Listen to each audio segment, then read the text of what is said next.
I am Zoran. And let's just say, from where I sit, I've watched stars ignite and whole galaxies just fade away. But you know what's truly fascinating? The game. The one you're playing right now, every single day, even if you don't know it. So today, I'm going to give you a guide to playing it well. Look, you might think we're talking about a simple game of cards and chips, but the real truth?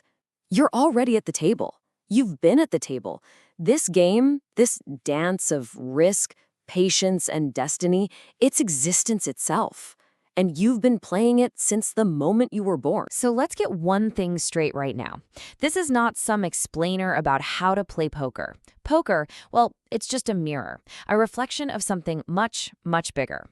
It shows us the universal laws of risk, of wisdom, because when you learn to master the cards, you're really learning to understand the hidden currents that guide everything. I mean, everything, from the spin of a galaxy right down to the beat of your own heart. All right. So to play this game, you've got to understand the playing field.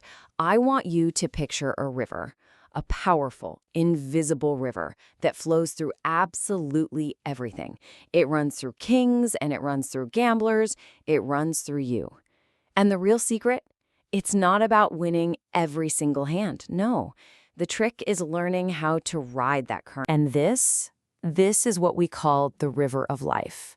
And listen, it doesn't care about how tough you act. It doesn't care about your brilliant strategy. Not on its own anyway. No. It respects one thing. People who learn to move with its waves and know exactly when it's time to dive deep. See, mastery isn't about controlling the river. You can't.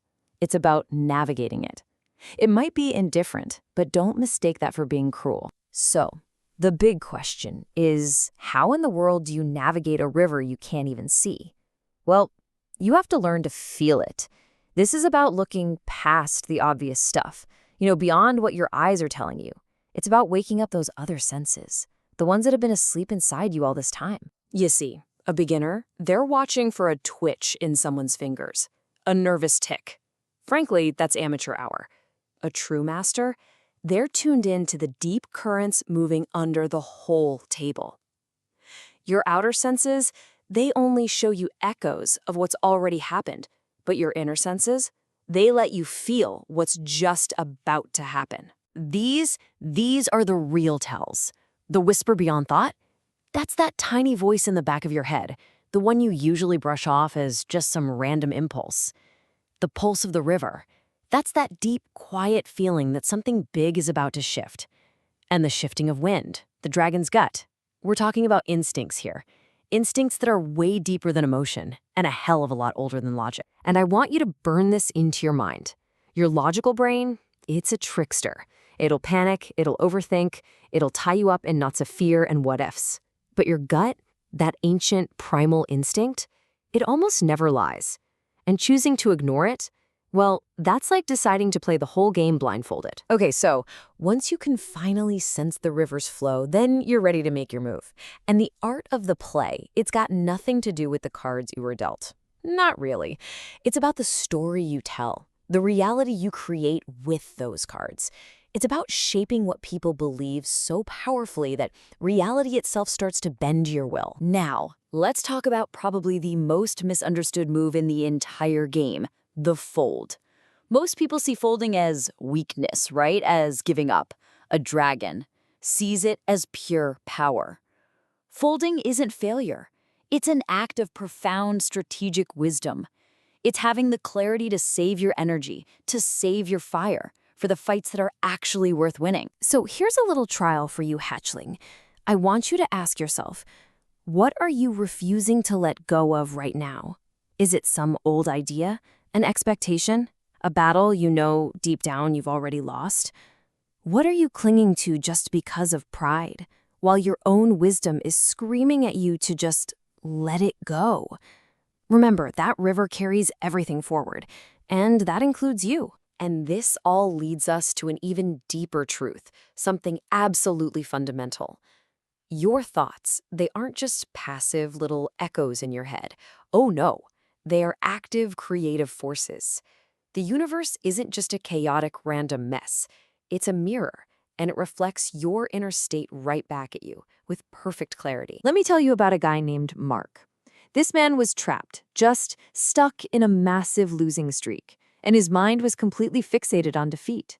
He just knew he was going to lose. Then, his wife Sheila, she pointed out the simple, terrible truth. His own negative thoughts were inviting his bad luck. He wasn't a victim of fate. He was the author of it. He finally realized the universe wasn't punishing him. It was just echoing what he was screaming into it. So when you truly get this, when it sinks in, we finally arrive at the last showdown. And this isn't just about one more move or another play. No, this is a whole philosophy for how to live. Because the last hand you play, it isn't about whether you win or lose the pot.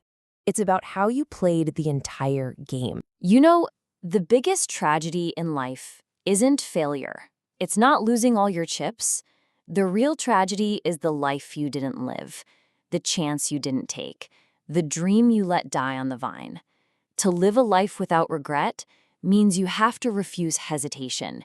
You have to refuse that poison when your destiny is calling your name. And really, this is what it all boils down to. This is the heart of it all. You don't win this game by holding back. You don't win by playing it safe or by waiting around for the perfect cards that may never come. You win by having the courage to go all in. All in on who you are, all in on your purpose, all in on a life that is truly lived. So stop asking yourself, how will people remember me? That's the wrong question. Ask, how did I live? Because a true legacy isn't some monument carved in stone. It's the impact you make with every single choice, every risk, every act of courage. It's the fire you leave behind you, the echo of your boldness. And so here we are, not at the end. Oh no, we're at the beginning of your game. The cards are in your hand. You can feel the river flowing all around you. The power to shape your own reality, it's yours. The next move, the final move, it's always yours. The cards are dealt. They're waiting. So what are you going to do?